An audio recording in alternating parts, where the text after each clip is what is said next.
Welcome. We are very glad to have gathered here tonight for our quarterly online event, Advocates for Women in Leadership of the Free Methodist Church. We're super glad tonight to have our presenter, Amelia-Cleveland-Traylor. She has offered to give us some encouragement and insight about having conversations that are difficult. So I'll give you the schedule for the evening, and then we'll go from there. So soon I will pray. We will have some information about AWL, and then we'll have our speaker introduced. And then after she is done with the meat of her presentation, we'll have breakout rooms, and then we'll come back together for a short discussion. So I do want to encourage, I know that you probably already know this, but especially because our conversation is about difficult conversations, we want to make this a safe place, and we want to encourage you to use I statements and to be gracious in your speech, to be honest, to hold in confidence the things that you hear. So I'd like to pray. Thanks, Lord, for our online event tonight. We know that you gather us and that you give us your help and strength. So we know that we need this conversation, and we know that you will aid us in all things. Thank you so much for your presence, and we look forward to how you will shape us and grow us tonight. Amen. Amen. It will be Janet monitoring the chat, and we'll get a little information from Amelia how we're going to utilize the chat. Denise is going to give us a little information about AWL. Oh, thank you so much. If you have not been to our website, awlfmc.org, or just write in your browser, Advocates for Women in Leadership, FMC USA, it'll come up. There are lots of resources and books and videos and podcasts, a plethora of good stuff. If you haven't checked it out, I urge you to do so. Let me just briefly tell you a little bit about us. Basically, our mission as leaders is to support you. And we want to assist the FMC USA in understanding the societal distinctives of women in the United States in order to fully recruit and empower women, which is really something that we're trying to gain emphasis in, to let you know that we really want to support you. I just want to highlight a couple of things that we're working on. We have a new calendar of events on our website, and so it's a lot easier to find out what the events are and on what month and day. On January 27th, we're going to have an event, Crafting General Conference Resolutions and Gaining Support. And then in April, there's going to be sponsors, mentors, and coaches that we're going to be presenting. So look forward to those two things. Put them on your calendar so you're not having a missions meeting that night or some other meeting that you normally schedule that night. Go ahead and put these on your calendar, January 27th and April 28th. I haven't shared this, but I do want you to know that Dr. Jill Richardson and myself submitted a paper that was sent to all pastors and leaders in the denomination in the August edition, which came out on August 22nd. And Dr. Richardson gives some really startling statistics regarding women in the FMC. And if you did not expand the article in that newsletter, then you need to expand it, because that's when you'll see the statistics. And if you'd like a copy, just let us know, just chat and send us your email address and we'll get that to you. Thank you. Thank you, Denise. Now, Janet will introduce our speaker.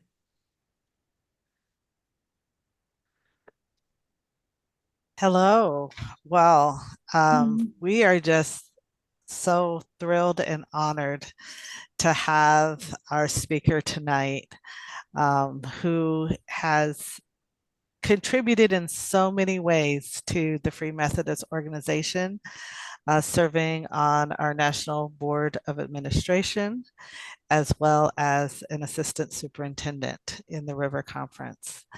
In addition to that, her career in the medical field has been trailblazing and an example to many of us who have worked to balance a career as well as our ministry calling. And so we're just super thrilled to have Dr. Cleveland-Traylor talk to us and give us her wisdom in having difficult conversations. And so just thank you so much for taking the time to put this presentation together, and looking forward to hearing what you could teach us about this valuable skill. Excellent. Thank you so much for that introduction. The first thing I will tell you is that is just an aside. This is a freebie. My husband and I we did the whole hyphenated thing when we got married, but we learned very early on in our professional careers that people struggle with hyphenated names. So pretty early on in our training, we decided that he is Dr. Traylor and that I am Dr. Cleveland. And the only place that this has ever caused us any hiccups has been in the church, because folks will not, they act as if they've never heard of me before if they don't hear Traylor as part of it all. And so, the whole conversation about balance and identity and all of that gets wrapped up into my discussion about names. The second thing I would say is we could do a whole event on balancing, because I can't actually say I balance that well. So y'all talk that in the side pocket, and I'm going to start sharing so that we can get on to something more important here. Are you all actually able to see me sharing, or do I need to be made a co-host again? Because that did not pop up. My Wi-Fi went out. Yeah, you probably right because you went out and came back in. Yeah, so if you could reestablish me as a co-host, that will help me. Then I can share my screen. Thank you.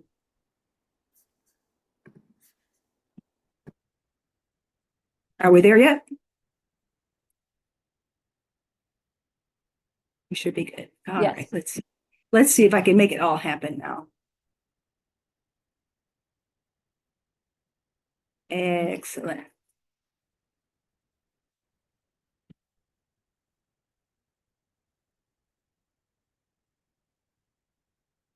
All right, so you all should now be able to see what I have here. So, the place I wanted to begin is by actually showing you that one of the resources that I use in preparing this particular talk is a book that was written by a group from Harvard, and it was based upon some research that they were doing. And this particular resource that I'm showing you is a secular resource. You still might find it very, very useful in your approaches or preparation for a difficult conversation, but this is not something that has a biblical perspective. So I wanted you to know that. There's a second research that I will share with you later. So let's first establish some expectations. I am not offering you expertise. I am sharing experiences and I'm offering advice. This article and book that I told you is a secular piece, and it's written by members of the Harvard Negotiation Project. It offers guidance to prepare one for difficult conversation, but its perspectives are not faith-based in any way. And you may find the link to this particular resource. It'll be placed inside of your chat. You may put questions in the chat or save your discussion for your breakout session. So you decide which of those two work better for you. There are things that you may think are beneficial to the whole as opposed to just in an individual. So you decide which works best. And we're going to try really hard to leave some time for discussion at the very end as well. So what are some difficult conversations? Some of these are super obvious, like they can be major categories like race, religion, sexuality, gender, politics, finances, and money. So those are the broadest broad strokes, but quite frankly, all of us have some encounters with difficult conversations that are personal. They're the topics that just make us feel insecure or vulnerable. They are the things that are about matters that are the most important to us. And there are also conversations where the outcome is an unknown and that concern for people that we care about. And so this is one of the kinds of things that will come up to us over and over again. Difficult conversations are usually ones where we fear the consequences, whether we avoid having the conversation or whether we raise the issue. Both of those bifurcations in the road can cause a certain amount of fear. So there are risks no matter what.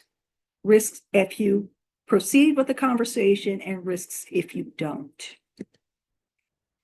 So you need to know ahead of time that there's no magic wand.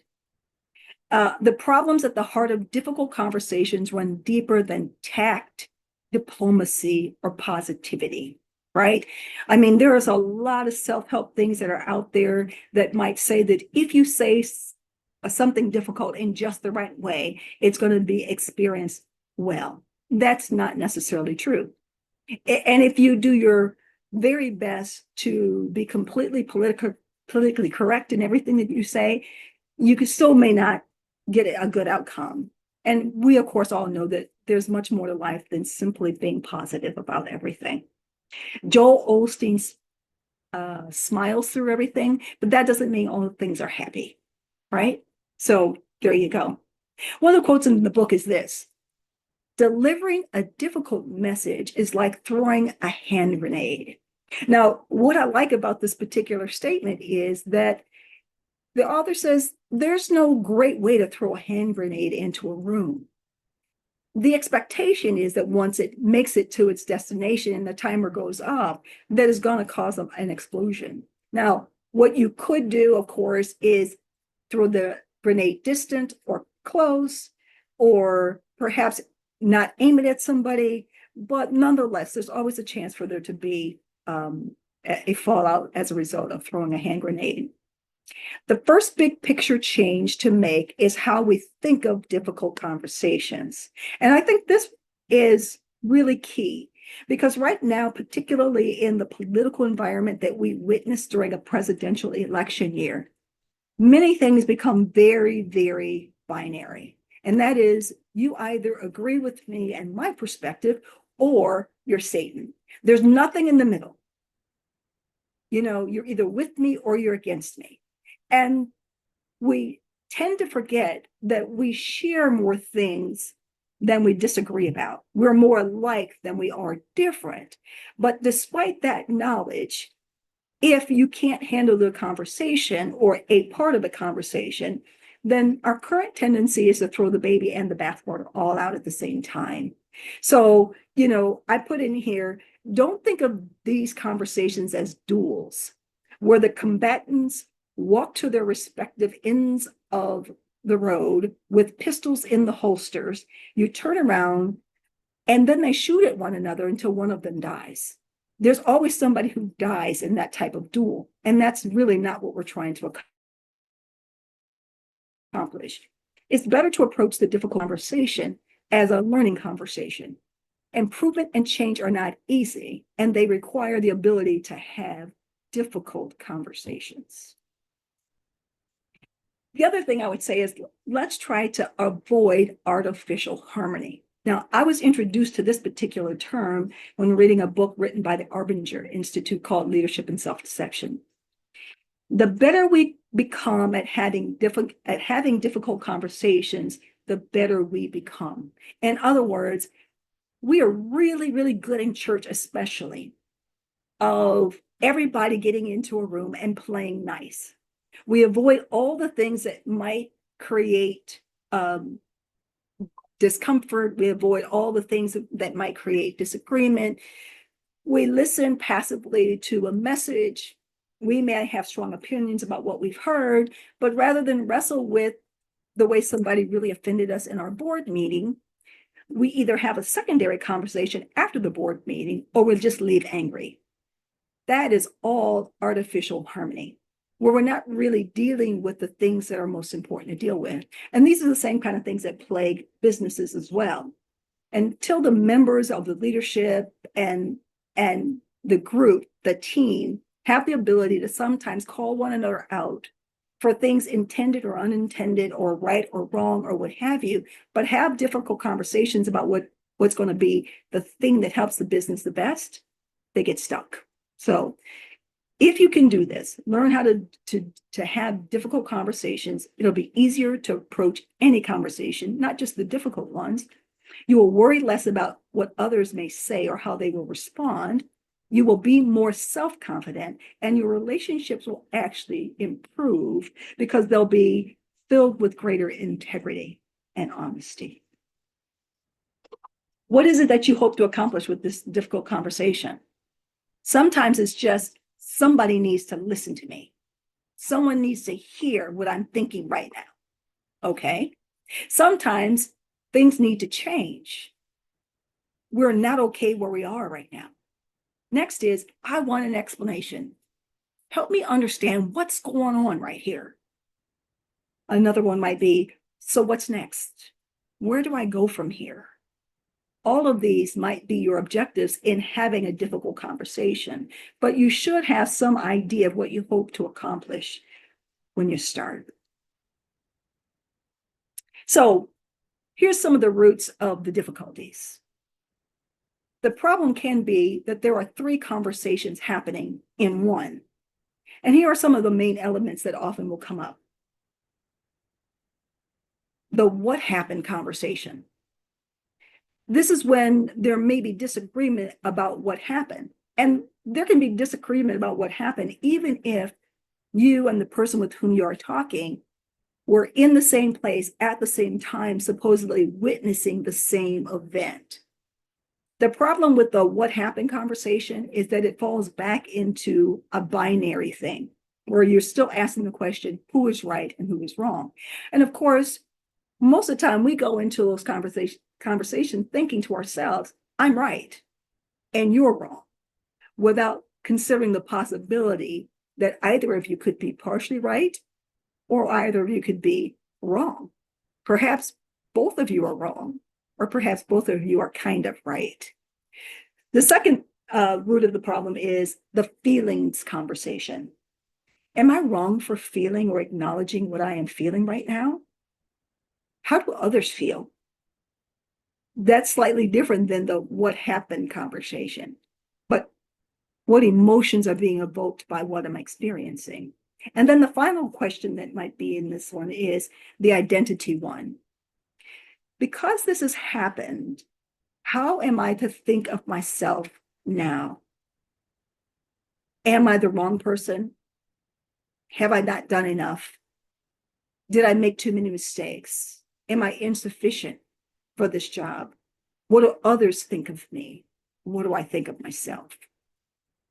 That's the problem with many of these difficult conversations. We may have elements of all of these other sub-conversations going on at one time.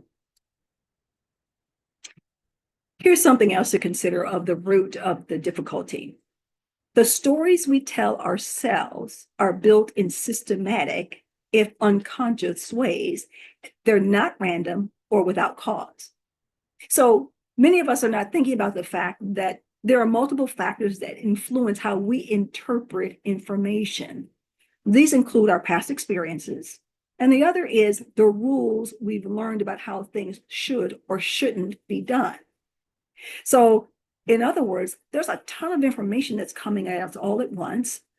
In our past, whether we intended to or not, we've learned to interpret certain things in a particular way, which then means when we find ourselves in new situations, we still may look at that situation through an old lens. And then there are the cultural norms and the familial norms and community norms, all of those things that then inform us of what we think should or shouldn't happen. And quite frankly, none of us has the ability to know all of the details that might be relevant to a given situation. So in other words, we never have the whole story. We never can comprehend the whole story. So it requires us sometimes to have some humility about the situations that we've decided that we need to confront. Another mistake that may plague us is assuming that we know someone else's intentions. Be aware that there's a difference between acknowledging and accepting intentions and recognizing impact. Someone may not have intended to hurt you, but hurt you nonetheless. We have to separate those into two different things. Because someone didn't intend to hurt you doesn't mean that they're absolved from the impact they actually had. And so we have to be aware of that in ourselves as well. There are times when I've not intended to hurt somebody with what I said or what I did, but I hurt them nonetheless. And so we don't get to blow off the impact because our intentions were not to hurt. It's appropriate to apologize, in other words. Now, the other thing is focusing on blame is not usually constructive and prevents us from learning what the real problem is and trying to fix it. Anytime we simply focus on blame, we lose the ability to have meaningful conversation because the conversation will get stuck at the blaming and not go beyond the blaming. These are just things to consider. Next thing I would tell you is no negotiation, no matter how skillful, will resolve a difficult conversation if the feelings at the heart of the matter have been ignored. Women are often accused of being too emotional. And it's one of my many pet peeves because the truth of the matter is all people, all human beings have been gifted with the ability and the DNA to have feelings about what they're experiencing. What's cultural, though, is how we're allowed to express them. But don't think for a moment just because someone might be hiding their feelings that they don't have feelings. Men tend to hide feelings more often. That's a generalization. But please don't mistake that to mean that they don't have feelings, because that's not true. Okay? Bottom up feelings make us worse listeners. So in other words, if we don't deal with the issue of our feelings, it actually impacts our ability then to engage in meaningful conversation because our feelings will actually get in the way. We suffer when we keep our feelings to ourselves or we try to suppress them. The feelings conversation will only improve for the better if we work at getting better at sharing our feelings, sort out our feelings, and negotiate them with ourselves first. So in other words, you don't have to walk into a difficult conversation not having considered your feelings. In fact, it's better if you consider what your feelings are about the situation before you start the conversation. Prepare ahead of time for your conversation. And part of that preparation is knowing what it is that you feel and why you feel that way, and kind of working out some of your own issues with your feelings before you get into the conversation. That way you can articulate from your perspective and not just react out of your feelings. Finally, be prepared to listen and acknowledge the other person's feelings as well. This is something that also takes practice and patience because sometimes we're so eager to get ourselves out there that we forget that this is intended to be a conversation, a dialogue, not a monologue when we begin it. The identity things that I mentioned before is an internal conversation about who we think we are and how we see ourselves. Difficult conversations threaten our identity, who we think that we are, what is at stake for us in a difficult conversation. Am I competent? Am I good? Am I worthy? These are the most common questions that then get in our way. And quite remarkably, when we experience difficult things, it's not uncommon for us not only to question the intentions and the behavior of the other person, but for us to internalize the problem and question ourselves. Was I wrong to try to get that position? Was I wrong to speak up? Is it okay that people treat me this way? Am I not worthy of at least listening to my perspective? Does anybody even care about me? These are the kinds of things that might be happening in our heads that we don't often voice, or that we don't want to bring to the surface of our own consciousness. All of life is about grappling with who we are. I wish that wasn't true. I mean, we're painfully aware of it when we have children that are between, pre-adolescence and adolescence and young adulthood. We can see them floating all over the place and cycling through different personalities, if you will. But we don't always recognize that it continues to happen to us. And there will be times when we'll feel completely settled and confident in the position that we have and the things that we've done. And then something will happen that literally will unsettle us and disorient us. And then we wrestle with the same kinds of questions all over again. That's the nature of life. Something to do if we're trying to regain balance in a difficult conversation. The 3 things to accept are this: we will all make mistakes. Our intentions are complex, not simple and binary. And there's a chance that we have contributed to the issue and the situation we find ourselves in.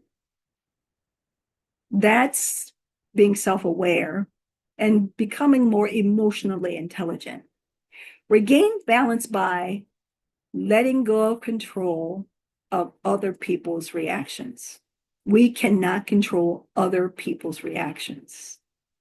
Prepare yourselves for their potential response. And in fact, some would say prepare for the worst case scenario, so that then when you enter into the conversation, if the worst does happen, it doesn't take you by surprise. Use the future as a barometer. In other words, what's the outcome and what does the next step look like? What do you see in the future? Or what do you hope for in the places that you go next? And bring up identity issues explicitly. Even if it isn't a conversation you can have with the person with whom you have your direct conflict, perhaps there will be somebody that can talk with you through the identity issues that come up when they come up. We should all have a listening ear.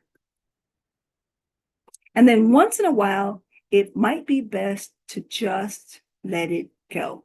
Now, I don't know about you, but this is one of the greater challenges for me, because my personality tests tell me, one, that I'm overly responsible. So I want to control and take care of everything. But then the other part is that my upbringing made me think that everything was a fight. And that is a dangerous combination, because it's hard to let things go if you're overly responsible and you're willing to fight all the time. So letting go requires us to, 1, release the negative feelings we have about ourselves and the other person. Tell ourselves a new story around the issue. You may have to recast it in order to let it go. And accept who we are at the time of the issue and who we are now. In other words, see that you have grown from point A to point B, and just know letting go takes time. I wish that, there's some people who seem to be able to let it go instantaneously. I think there's a good chance that many of those people are faking it in the beginning, but they get there eventually. But letting go is definitely a challenge. And there are times when you see that the difficult conversation is getting you nowhere, or there's a complete absence of desire to engage with you.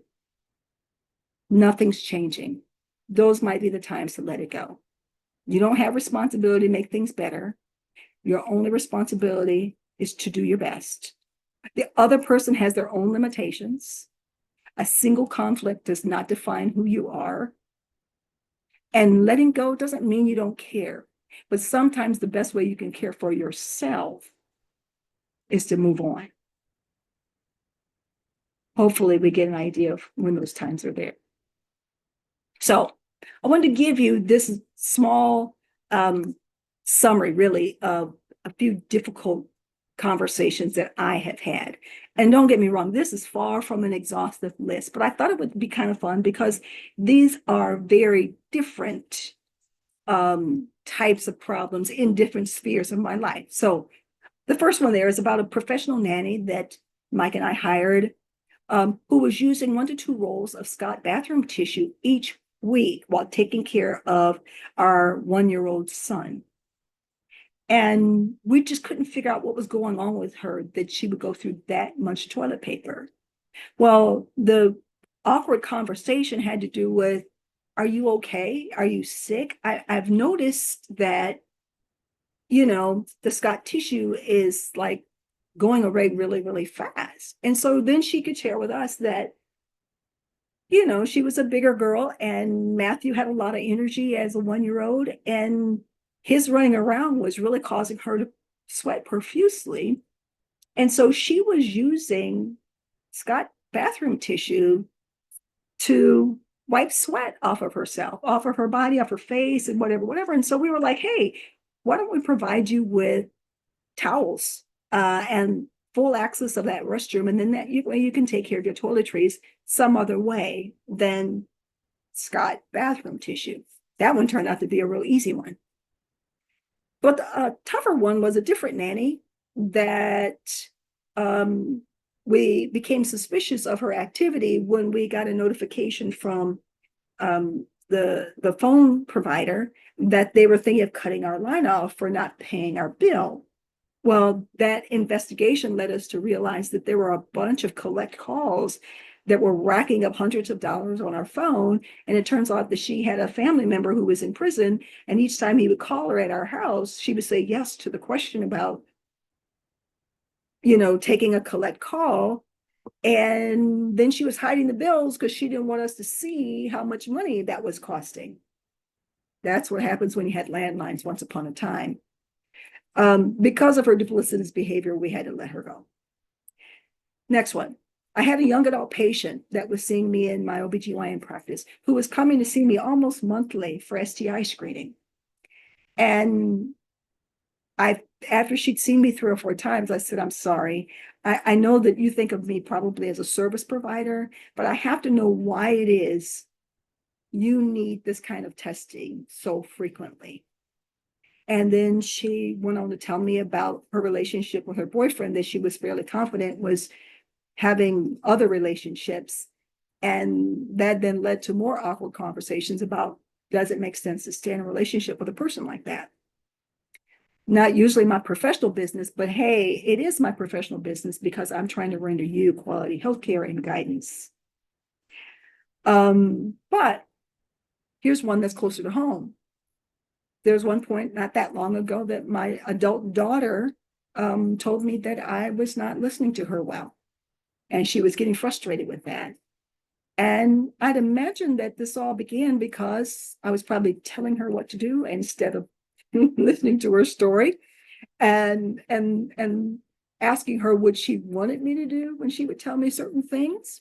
So we had a couple of very long, very awkward conversations in which I literally had to nearly bite my tongue to actually listen in earnest. And that was a breakthrough for us in our relationship to have more of transparent and quality conversations. There was one time when Mike and I were appointed to a church, and we had moved and started ministering in that church where I thought that we were both being brought on as full-time pastors, co-pastors there of the ministry. And once we'd actually already moved there, we learned that they didn't have the money for both of us and that they were hiring him and not me. And that they had a leadership structure in such a way that I wasn't actually invited to participate in the local board and things because I was not the lead pastor. So I was very hurt by that scenario, but I was also hurt because I didn't feel at the beginning that Mike was being supportive enough of what had happened with me. And instead of talking to him early on about what I was feeling, I let that brew for a bit. And that turned out to not be the healthiest thing that I could do. And then finally, there was a point in time in which I decided to confront the Board of Bishops when I felt I was overlooked for a coveted appointment. And that was not necessarily my finest hour either. I gave them a piece of my mind that I don't know that I ever got back. And so there you go. But some of these things I've done quite well and others not so much. But I think we all probably have been there or done that. And if not, you will if you haven't already. So at this point, what I'm going to do is I'm going to stop sharing my screen. And we wanted to give you all time to go to the breakout sessions that will allow those to last maybe about 10 to 12 minutes or so. So we have some time at the end potentially for talking together. And yeah, why don't we do that? And we'll meet you back here when Katie brings you back from your meeting groups. Thanks. So I hope you all had a chance to enter some conversations. It's amazing how quickly that those 10 plus minutes go once you try to engage in these types of conversations. So I think we wanted to leave a few moments for general discussions in case anybody wanted to bring anything up for the group or to ask any questions. By all means, this is your opportunity to do that. You may feel free to unmute yourself and speak at this point in time. That might be the easiest way to go. Yes, I just finally figured out how to get myself unmuted. Can you hear me? We can. Okay, good. I'm sorry. This may not have anything to do with what we discussed, but for those of you that don't know me, I am retired, and I was able to get ordained with the Free Methodist Church because the church I grew up in and got my call to ministry didn't ordain women. So I really never got to be a pastor. I was a missionary. But I would like to know or get some help or have some other ways that we can contact our pastors about this Preach Her Sunday. I became aware of it too late this year. And we do have a new superintendent who is a female. So I think that will help. But we have a few women, very few women in our conference, and our church is the biggest one in the conference. And I would love to bring some of the female pastors from those churches to our church to preach on that Sunday. So I was a little late seeing that this year, and we did get a female to preach, but it wasn't on that Sunday. Is there a lot of advance notice about that? And I mean, to people other than pastors, because, those of us in churches, we have a lot at our church that could preach. So that's just my question. And if there's anything I can do about that, please let me know. Can I jump in on that, Amelia, or? For sure, go right ahead. There is And a I do lot I of go to advance Wilmore notice. Church. Yes, there's a lot of advance notice. It is the first Sunday of every quarter. That's March, June. Is that the next? I can't do quarters. September, December, and that is what it will be next year. And you should absolutely I did not say harass. Mention this to your superintendent because we're trying to get the word out. Yeah, so, we can continue to make sure that, of course, the superintendents know. And in our conference, in the River Conference, we have put together a base camp group that we can use to do announcements to all the, messages to all of the pastors at once. But there are many ways in which we can share this information. And yes, the dates are put out. We know the dates well enough in advance that we can tell people what our ideas are for 2025 right now. Wonderful. And we have a new superintendent who is female. Mhm. So that should be Mhm. helpful. Yep. You have Jenny? Is Jenny yours? Yes, Wabash, New South. Mhm. Yes, I think that's right. Bentley. Yeah. Yes, that's her. Mm-hmm. We have a question in the chat. Will we receive a copy of the PowerPoint presentation? You can. Yeah, I'll give it to Katie and we'll just go from there.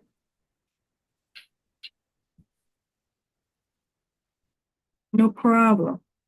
So one of the things that we talked about in our group was some difficulty in relationships, whether it be work relationships, individuals who have authority over us, and how we respond to that, and how we reflect on that. And to be honest with you, I think that at least two of us in our group found ourselves wondering about our own identity. And so I just thought I would share with you, Amelia, that a lot of what you gave us today has been very helpful. And sure, probably three of us have the opportunity to speak to ourselves quite often. And try to reframe things and try to share about, who I am now and not who I used to be. So I do want to tell you that this has been a very helpful event that we've needed.